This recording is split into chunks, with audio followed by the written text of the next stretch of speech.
नमस्कार दोस्तों, कुलवंत क्लासेज में आपका स्वागत है। दोस्तों, आज हम राजस्थान जीके की क्लास शुरू कर रहे हैं और राजस्थान जीके में सबसे पहले हम राजस्थान की प्राचीन सभ्यताएं पढ़ेंगे।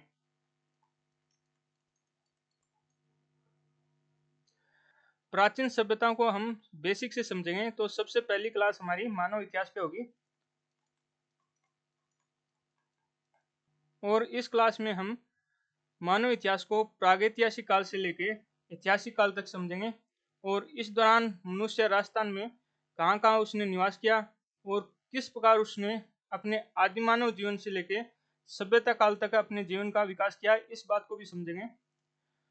और दोस्तों, इस क्लास में जितना भी मटेरियल लिया गया है वो ऑथेंटिक सोर्स से लिया गया है और मैं आप लोगों को भी सजेशन देना चाहूँगा कि आप कोई भी ऑथेंटिक बुक ना पढ़ पाओ तो कम से कम जो आरबीएसई बोर्ड की 6वीं से लेकर 10वीं तक की बुकें हैं उनसे राजस्थान जीके जरूर तैयार कर लेना अपना, क्योंकि राजस्थान में जितने भी एग्जाम होते हैं उसका 80 से 90% इन्हीं बुकों से ही आ जाता है। जितने भी क्वेश्चन होते हैं वो इन्हीं बुकों से ही आ जाते हैं 80 से 90%। तो मेरा यही सुझाव है कि कम से कम इन बुकों को जरूर पढ़ लेना चाहिए। तो चलिए शुरू करते हैं। मानव इतिहास को 3 कालों में विभाजित किया गया है। कौन से? पहला है प्राक युग, जिसे प्रागैतिहासिक काल या पाषाण काल भी कहते हैं या प्री हिस्टोरिक एज भी कहा जाता है। दूसरा है आद्य युग, जिसे पूरा ऐतिहासिक काल या प्रोटो हिस्टोरिक एज भी कहा जाता है। तीसरा है ऐतिहासिक काल, जिसे हिस्टोरिक एज भी कहा जाता है। तो चलिए इन तीनों कालों को डिटेल से समझते हैं। तो सबसे पहले आता है प्रागैतिहासिक काल। सृष्टि के आरंभ से हड़प्पा सभ्यता के पूर्व तक का जो समय है वो प्रागैतिहासिक काल कहलाता है। दोस्तों, इस काल में मनुष्य आदिमानव था और जंगलों में झुंड बनाकर रहता था। तो इस काल को डिटेल से समझते हैं आगे। सृष्टि के आरंभ से हड़प्पा सभ्यता से पहले तक का समय प्रागैतिहासिक काल या पाषाण युग कहलाता है। इस काल में मानव घुमक्कड़ जीवन जीता था और झुंड बनाकर जंगलों में भोजन की तलाश में घूमता रहता। जानवरों का शिकार करके खाना, गुफाओं में रहना, यही उसकी दिनचर्या थी। जब एक स्थान पर भोजन समाप्त हो जाता तो वह दूसरे स्थान पर चला जाता। वह जंगली जानवरों के भय से गुफा के आगे आग जलाकर अपनी रक्षा करता। दोस्तों, इस काल में मनुष्य पत्थर से ही आग जलाता, पत्थर के ही बर्तन उपयोग करता और पत्थर के औजारों का ही उपयोग करता। इसलिए इस काल को पाषाण काल या प्रस्तर काल भी कहते हैं। वह पत्थरों के छोटे छोटे टुकड़े काटकर पतली धार वाले हथियार जैसे आरी, चाकू आदि बनाकर उनका प्रयोग करने लगा। पत्थरों के बड़े बड़े टुकड़ों से कुल्हाड़ी, हथौड़ी आदि बनाकर उनका उपयोग लकड़ी काटने एवं अन्य कार्य में लेने लगा। बाद में धीरे धीरे इन्हीं पत्थर के औजारों में लकड़ी का हत्था डालकर इनका उपयोग करने लगा। क्योंकि जब नव पाषाण काल हम पढ़ेंगे तो उसमें क्या है कि मनुष्य जो पत्थर के औजार बनाता था पहले प्रागैतिहासिक काल में, उन पत्थरों के औजार के साथ लकड़ी के हत्थों का भी प्रयोग करने लग गया था।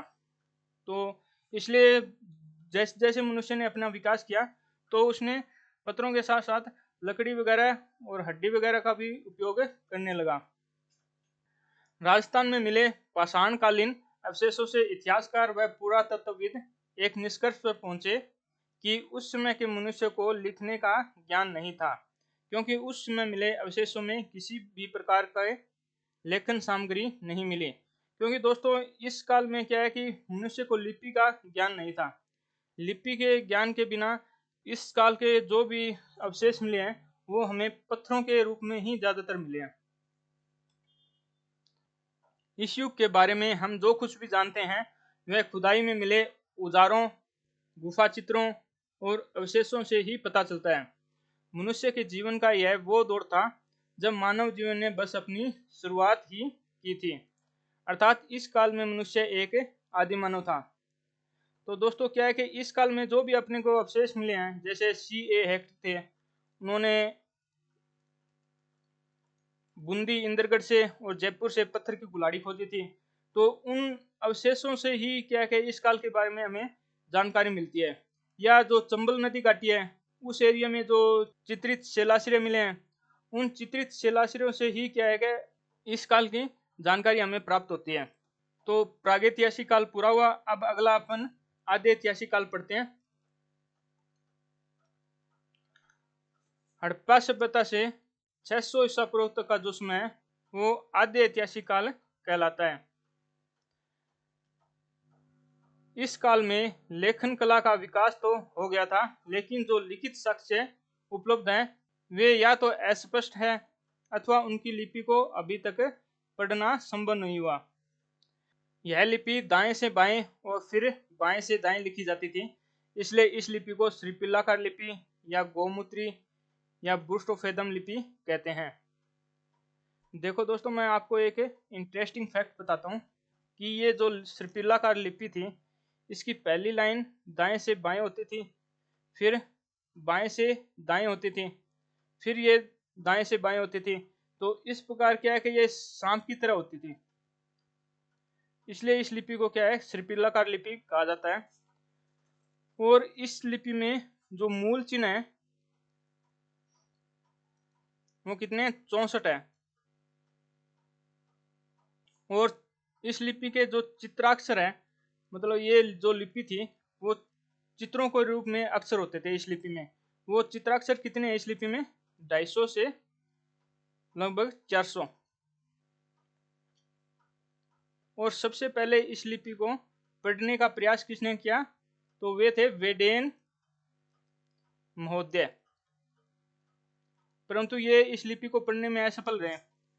और कहा जाता है कि एक गोंड जनजाति है अपने भारत की, उस गोंड जनजाति के मोती रावण जी कंगाली थे।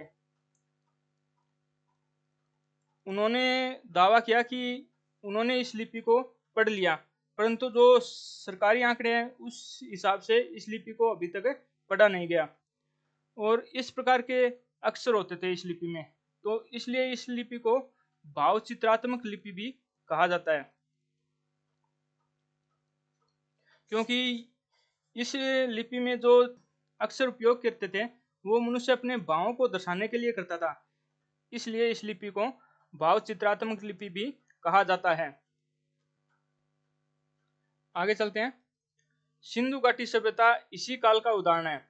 जो सिंधु घाटी सभ्यता है उसमें अपन कालीबंगा सभ्यता होगी अपने राजस्थान में, और एक सोनती सभ्यता है बीकानेर वाली जिसको कालीबंगा प्रथम कहते हैं, और पीलीबंगा हुई, रंगमहल हुई, ये सिंधु घाटी सभ्यता के स्थान है। तो ये स्थान जो कालीबंगा वगैरह सभ्यता है ये आद्य ऐतिहासिक काल में आते हैं।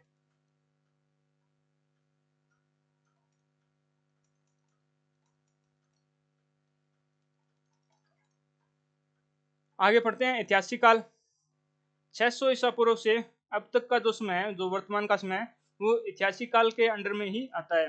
ऐतिहासिक काल को अब डिटेल से पढ़ते हैं। यह वो समय है जिसकी हमें स्पष्ट और सुगठित लिखित जानकारी मिलती है, जिससे हम घटना को क्रमबद्ध तरीके से जान पाते हैं। यानी कि हम यूं कह सकते हैं कि जो भी हमें इतिहास पढ़ने को मिलता है वो ऐतिहासिक काल में ही आता है, और जो क्रमबद्ध रूप से हम इतिहास को पढ़ते हैं वो ऐतिहासिक काल की ही जानकारियां हैं। प्राचीन ग्रंथों से लेकर आधुनिक इतिहास तक सब कुछ इसी काल में आता है। इतिहास का यह दौर राजवंशों, साम्राज्यों और सांस्कृतिक विकास का है, और हम इसे आसानी से पढ़ और समझ सकते हैं। यानी कि हम यूं कह सकते हैं कि इस काल में जो हमें जानकारी मिलती है उसको हम स्पष्ट रूप से पढ़ सकते हैं और उसको समझ भी सकते हैं। राजस्थान में मानव सभ्यता की शुरुआत लगभग 2 लाख वर्ष पूर्व मानी जाती है। कि राजस्थान में सभ्यता की शुरुआत कब हुई थी, या यूं कह सकते हैं कि मनुष्य ने अपने जीवन की शुरुआत राजस्थान में कब की थी, तो 2 लाख साल पहले राजस्थान में मनुष्य ने अपने जीवन की शुरुआत की थी।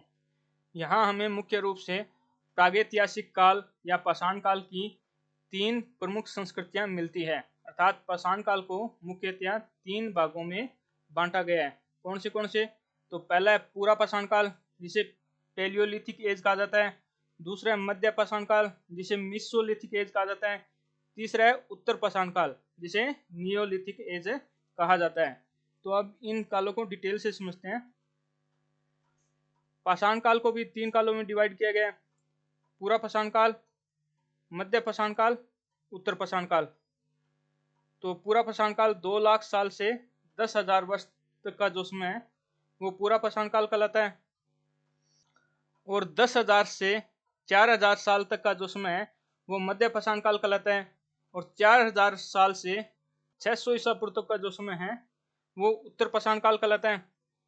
उत्तर पाषाण काल को हम नव पाषाण काल भी कहते हैं। फिर पूरा पाषाण काल को भी 3 कालों में डिवाइड किया गया है। निम्न पूरा पाषाण काल 2 लाख साल से 60,000 वर्ष तक का समय है वो निम्न पूरा पाषाण काल कहलाता है। दूसरा है मध्य पूरा पाषाण काल, 60,000 से 40,000 वर्ष पूर्व तक का जो समय है वह मध्य पूरा पाषाण काल कहलाता है। उत्तर पूरा पाषाण काल 40,000 से 10,000 वर्ष तक का जो समय है वो उत्तर पूरा पाषाण काल कहलाता है। इसमें ध्यान रखना दोस्तों कि ये उत्तर पूरा पाषाण काल और उत्तर पाषाण काल ये अलग अलग है। ये तो पूरा पाषाण काल का एक भाग है और ये पाषाण काल का एक भाग है। तो इनको डिटेल से समझते हैं आगे। तो सबसे पहले पूरा पाषाण काल आता है। तो सबसे पहले हम निम्न पूरा पाषाण काल को पढ़ते हैं। इस काल के अवशेष हमें राजस्थान के नागौर जिले में जायल, इंदो किडानी, डीडवाना, मेवाड़ में बेड़च, गंभीरी, वागन, चंबल, बनास व उनकी सहायक नदियों के किनारे द्रोली, कर्णपुर, गाडरियावास, टुकवाड़ा, नगरी, जजियाखेड़ी, चंपाखेड़ी, निम्बाहेड़ी आदि स्थानों पर मिले हैं। या हम यूं कह सकते हैं कि इस काल के अवशेष हमें नागौर और ये जो मेवाड़ वाला एरिया है इस एरिया में मिले हैं निम्न पूरा पाषाण काल के। पूर्वी राजस्थान में अलवर के बानगढ़, जो भूतिया किला है बानगढ़ वाला वो, और दौसा के डिगारिया और विराटनगर, ये विराटनगर कोटपुतली बहरोड में है, से हैंड एक्स संस्कृति के प्रमाण मिले हैं।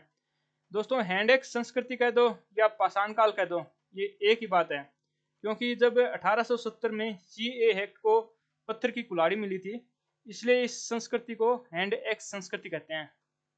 तो इस काल के अवशेष अलवर जिले में कहाँ मिले हैं? बानगढ़ में और दौसा में मिले हैं, और कोटपुतली बहरोड का जो विराटनगर है वहां से भी इस काल के अवशेष मिले हैं। विराटनगर में कुछ प्राकृतिक गुफाएं और शैलाश्रय मिले हैं जहाँ इस काल से लेकर उत्तर पाषाण काल तक की सामग्री मिली है। और इस सामग्री में दोस्तों क्या है कि चित्र नहीं है, या यूं कह सकते हैं कि चित्रों का अभाव है। तो आगे देखते हैं। चित्तौड़ क्षेत्र में भारी संख्या में पूरा पाषाण काल के हथियार मिले हैं। जो चित्तौड़ वाला एरिया है इस एरिया में क्या है कि जो पत्थरों के औजार है वो काफी संख्या में मिले हैं, जिसे पुरातत्वविदों का अनुमान है कि यहाँ कभी पत्थर के हथियारों का कारखाना रहा होगा। 1870 में CA एक्ट ने जयपुर व बूंदी के इंद्रगढ़ से असम पत्थर से बने पूर्व पाषाणकालीन हस्तकुठार की खोज की। तो पूर्व पाषाणकालीन जो हैंड एक्स थी, या हम यूं कह सकते हैं कि जो पत्थर की कुल्हाड़ी थी उसकी खोज की है, जो आज भी भारतीय संग्रहालय कलकत्ता में सुरक्षित है। इसके अलावा शेटनकार ने झालावाड़ से और श्रीमती बी आलची ने जालोर क्षेत्र से भी इस काल के उपकरण खोजे हैं। या यूं कह सकते हैं कि जालोर वाले एरिया से श्रीमती बी आलची ने और झालावाड़ वाले एरिया से शेटनकार ने इस काल के उपकरण खोजे हैं। आगे देखते हैं। निम्न पूरा पाषाण काल के प्रमुख औजार कौन से हैं?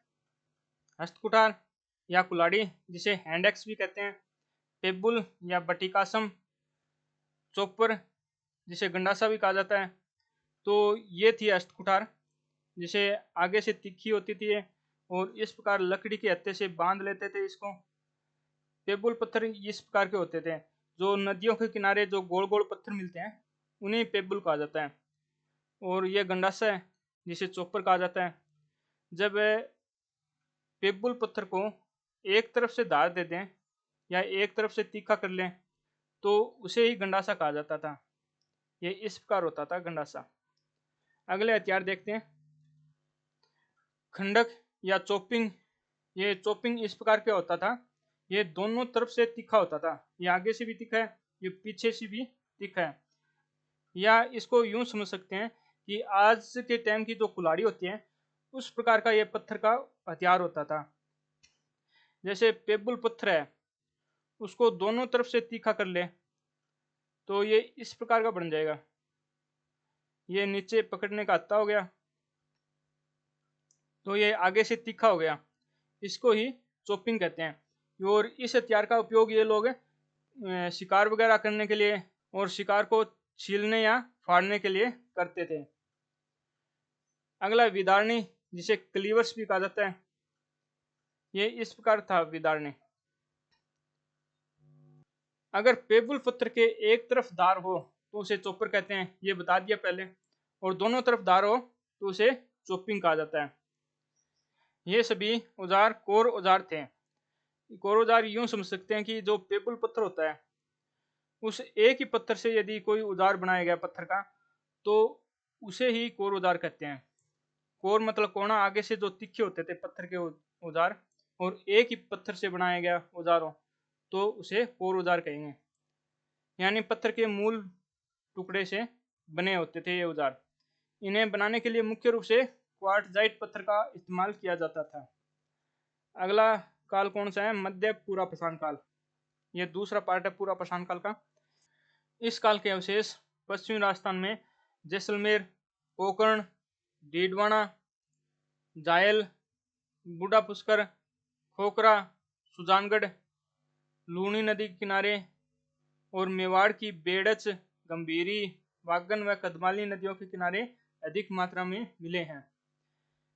या यूं कह सकते हैं कि जो पश्चिमी राजस्थान है उस एरिया में, जो राजस्थान का मध्य एरिया है, नागौर डीडवाना वाला एरिया, उसमें और मेवाड़ वाले एरिया में, इन एरिया में मध्य पूरा पाषाण काल के अवशेष ज्यादा मिले हैं।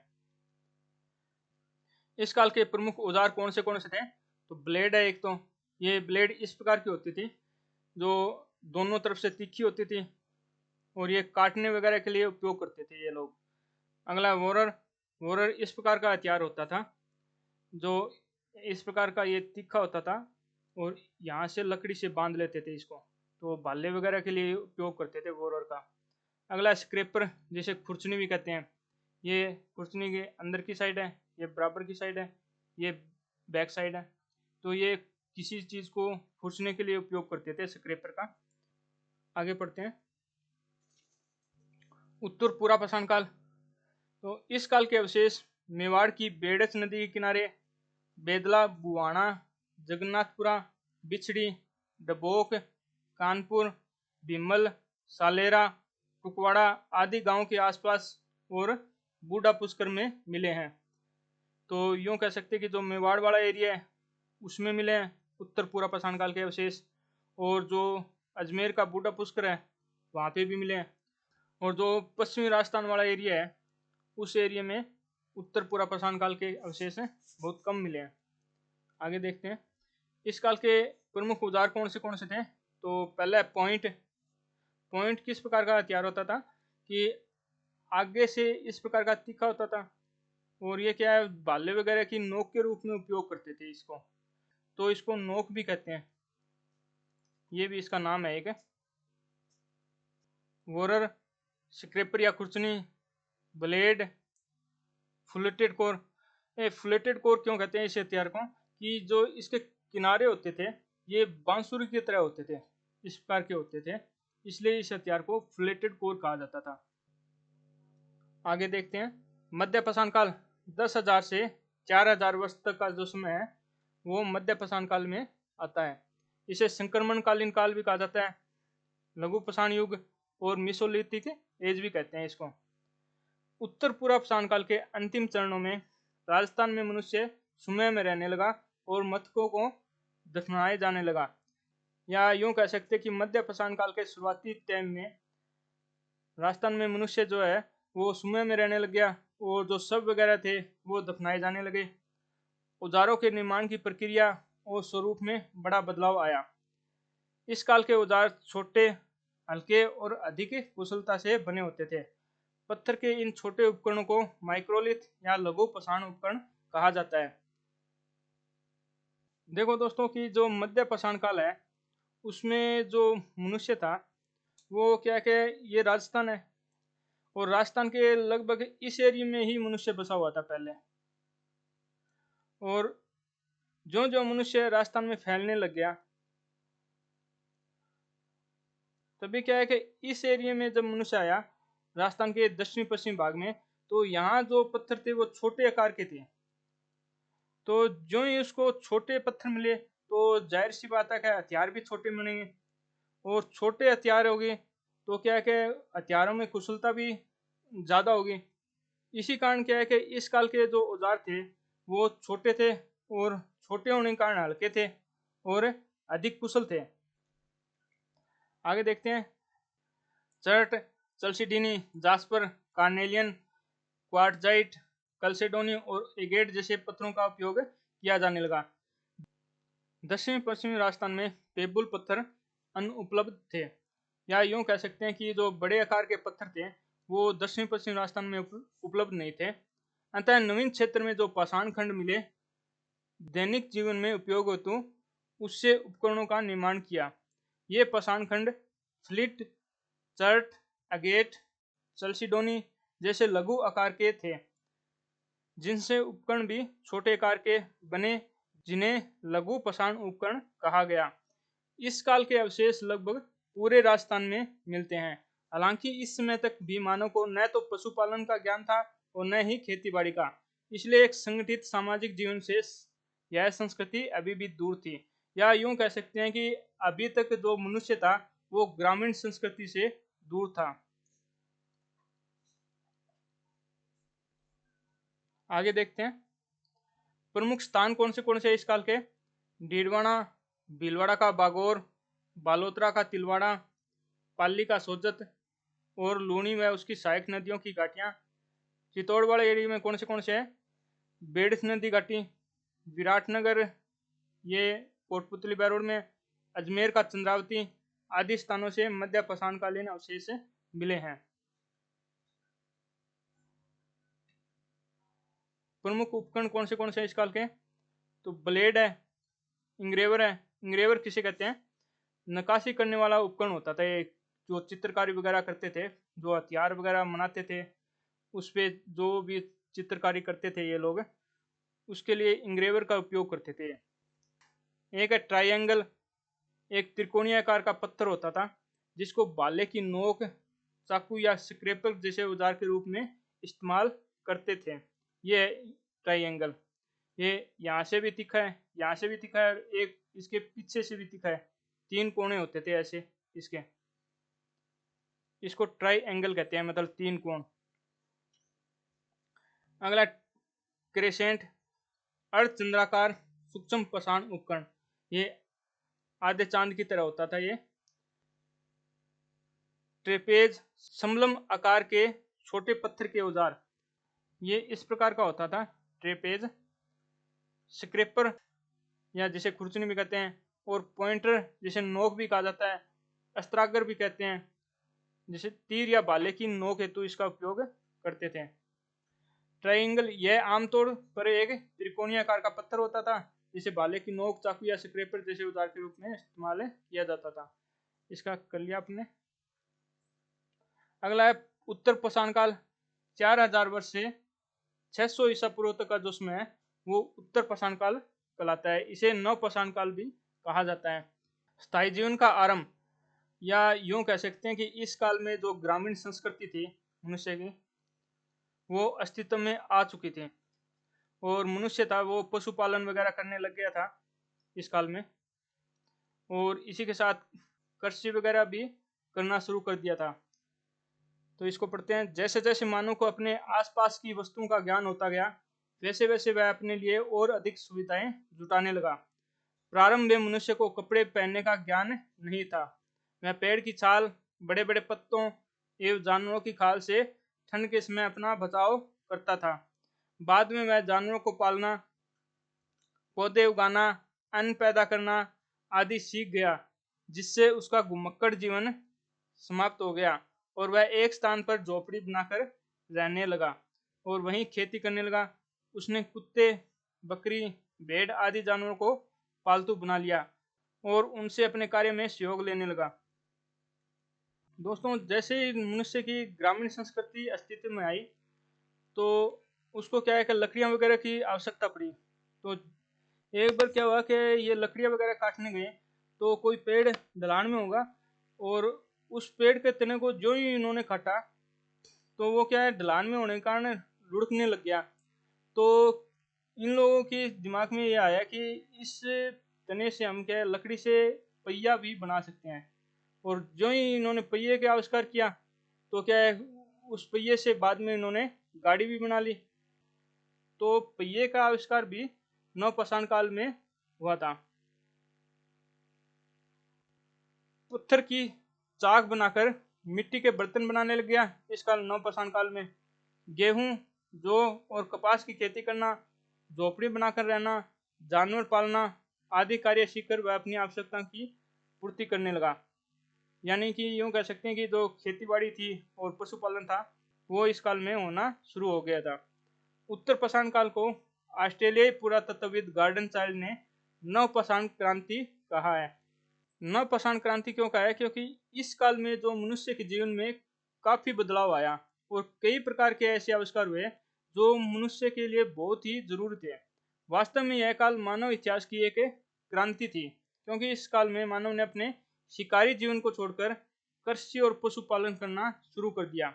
अब इंसान भोजन का उत्पादन खुद करने लगा और बस्तियों व गांवों में घर बनाकर रहने लगा। इसी के साथ मानव का तकनीकी और सामाजिक विकास भी हुआ, क्योंकि मनुष्य ने जो ही ग्रामीण संस्कृति में प्रवेश किया तो उसे क्या है औजारों वगैरह की आवश्यकता हुई।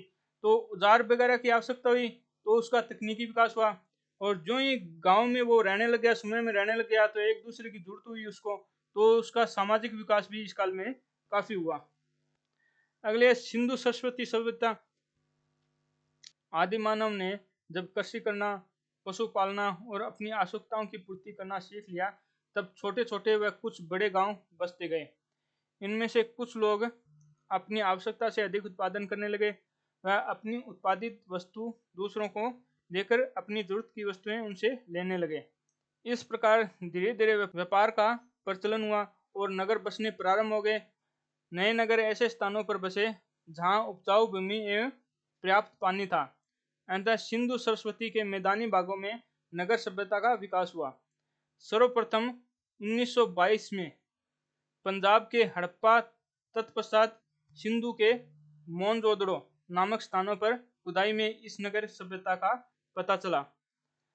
बाद में अन्य स्थानों पर भी खुदाई करने से ऐसी ही सभ्यता और संस्कृति वाले स्थान मिले।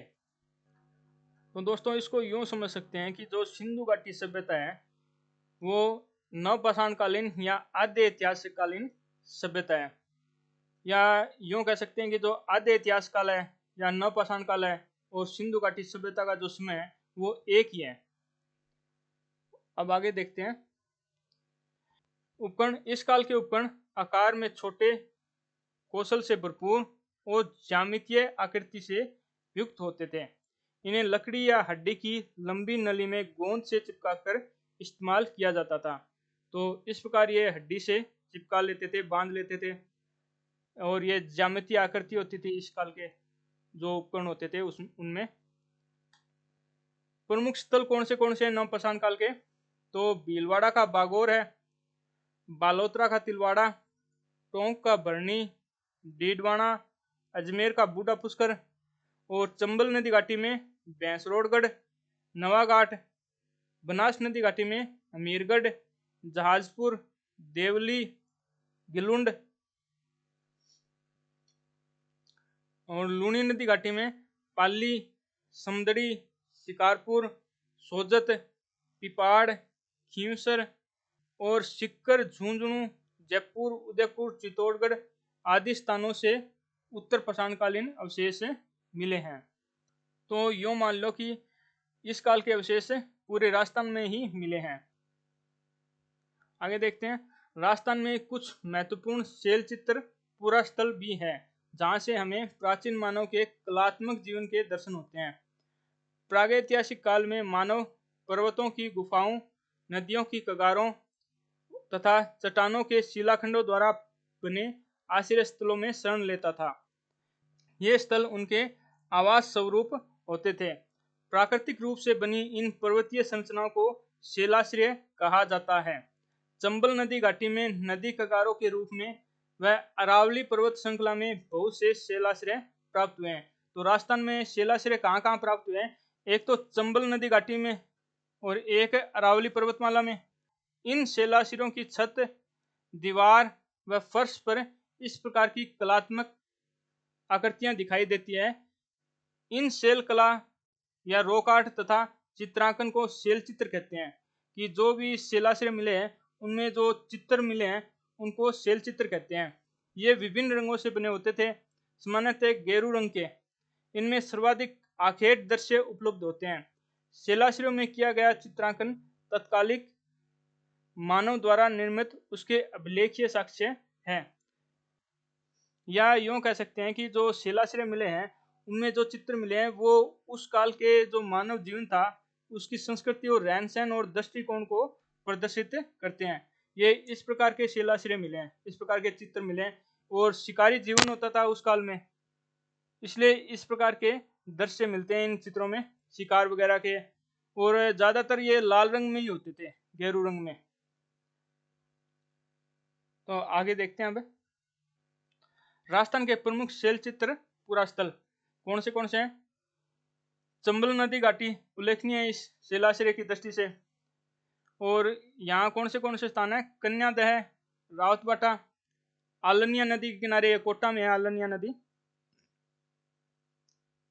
दरभरतपुर आदि स्थानों पर अनेक चित्रित शिलाश्रय मिले हैं।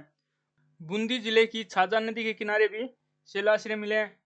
और कहाँ कहाँ मिले हैं? विराटनगर में भी मिले हैं, जहाँ चित्र नहीं है। शिलाश्रय तो मिले हैं परंतु उन शिलाश्रय में चित्रों का अभाव है। सोनपुरा सीकर में तथा हरसोरा, डीडकर ये अलवर में, भीमबड़क ये जोधपुर में, भीमलत ये बूंदी में, गरदड़ा ये भी बूंदी में। यहाँ पे क्या है? अनेक चित्रित शिलाश्रय प्राप्त हुए हैं। विशेष रूप से दरभरतपुर से मिले चित्रित शिलाश्रयों पर हमें मानवाकृति, बाघ, बारहसिंगा और सूर्य आदि के अंकन देखने को मिलते हैं, जो उस समय की कला और मानव सोच को दर्शाते हैं। या यूं कह सकते हैं कि जो भी चित्रित शिलाश्रय मिले हैं उनमें जो भी चित्र मिले हैं वो उस काल के मनुष्य के सामाजिक जीवन को दर्शाते हैं कि मनुष्य का जीवन कैसा था उस काल में। आगे देखते हैं जनकपुरा और अमरपुरा राजस्थान के पुरातात्विक स्थल है। दोस्तों ये PYQ था इसलिए मैंने ये नोट्सों में ले लिया।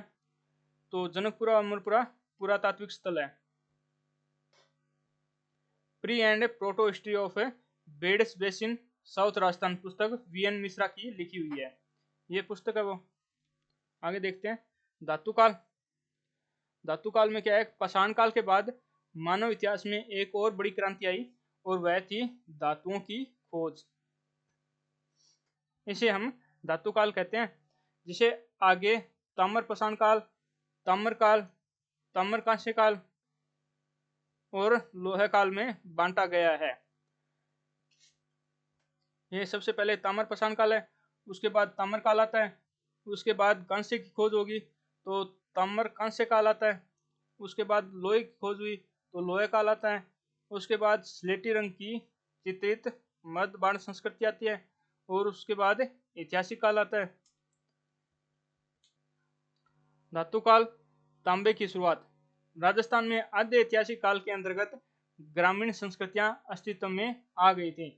आद्य ऐतिहासिक काल मान लो या सिंधु घाटी सभ्यता का समय मान लो या नवपाषाण काल भी कह सकते हैं इसको। धीरे धीरे मानव ने धातु की खोज की। पहले तांबा, बाद में दस्ता, फिर शीशा खोजा गया। कुछ स्थानों पर तांबे की कुल्हाड़ी मिलने से पता चलता है कि पत्थर के बाद मनुष्य ने धातुओं में सर्वप्रथम तांबे की खोज की। मिट्टी के बर्तन बनने लगे, पशुपालन और खेती करना और विकसित हो गया। जैसे जैसे मानव और समझदार होने लगा वैसे वैसे प्रकृति की उपासना, कपड़े बुनना आदि कार्य करने लगा।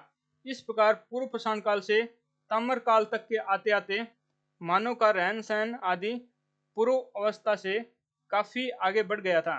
तांबे और पत्थर को मिलाकर बनाए गए औजारों के उपयोग के कारण ही इस काल को ताम्र पाषाण काल कहा जाता है। धातु युग की सबसे बड़ी विशेषता यह रही कि कृषि और शिल्प आदि कार्यों का संपादन मानव के लिए अब अधिक सुगम हो गया और धातु से बने उपकरणों से वह अपना कार्य अच्छी तरह से करने लगा। राजस्थान में ताम्रकालीन संस्कृति के प्राचीन स्थल कौन से हैं? गणेश्वर है एक, तो सीकर जिले में ये अपनी सभ्यता भी है। गणेश्वर प्रमुख सभ्यता है राजस्थान की। कालीबंगा है, ये भी प्रमुख सभ्यता है राजस्थान की, हनुमानगढ़ जिले में। गिलुंड है राजसमंद में। आहड़ और जाडोल उदयपुर में। पिंड पांडलिया चित्तौड़ में। कुराड़ा डिडवाना कुचामन में। साबणिया और पुगल बीकानेर में। नंदलालपुरा किराड़ौत और चितवाड़ी ये जयपुर में। इलाना जालौर में। बुढ़ा पुष्कर ये अजमेर में। कोल माहौली ये सवाईमाधोपुर में। मलाह है ये भरतपुर में। नो है ये भी भरतपुर में। तो ये सारे राजस्थान के ताम्रकालीन संस्कृति के प्राचीन स्थल है। अगला लोहा काल। ताम्र युग के बाद लोहा काल आया, जिससे मानव इतिहास में एक और बड़ी तकनीकी क्रांति आई। राजस्थान में टोंक के रेड, जयपुर के जोधपुरा, झुंझुनू के सुनारी और भरतपुर के नोए से लोहाकालीन अवशेष मिले हैं। भारत में लोहा युग कब शुरू हुआ, इसका अंदाजा लगाने में नोए से मिले लोहे के अवशेष बहुत उपयोगी है। या यूँ कह सकते कि जो नोए से लोहे के अवशेष मिले हैं वो भारत में लोहा युग की सीमा को निर्धारित करते हैं। रेड को प्राचीन राजस्थान का टाटांग नगर कहा जाता है क्योंकि यहाँ लोहे सामग्री की प्रचुरता थी। आगे देखते हैं जोधपुरा व सुनारी। लोहे गलानी की भट्टियां, अस्त्र शस्त्र व उपकरण बनाने के कारखानों के अवशेष मिले हैं।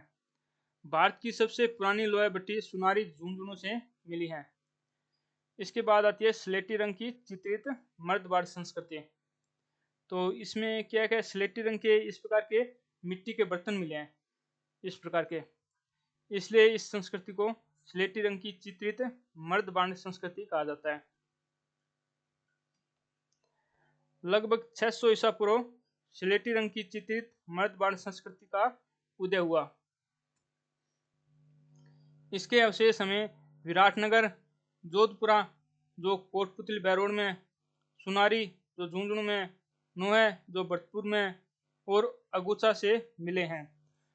मर्दवाड़ संस्कृति को मर्दवाड़ों की बनावट, गठन तथा तकनीक के आधार पर 4 सांस्कृतिक वर्गों में विभाजित किया जाता है।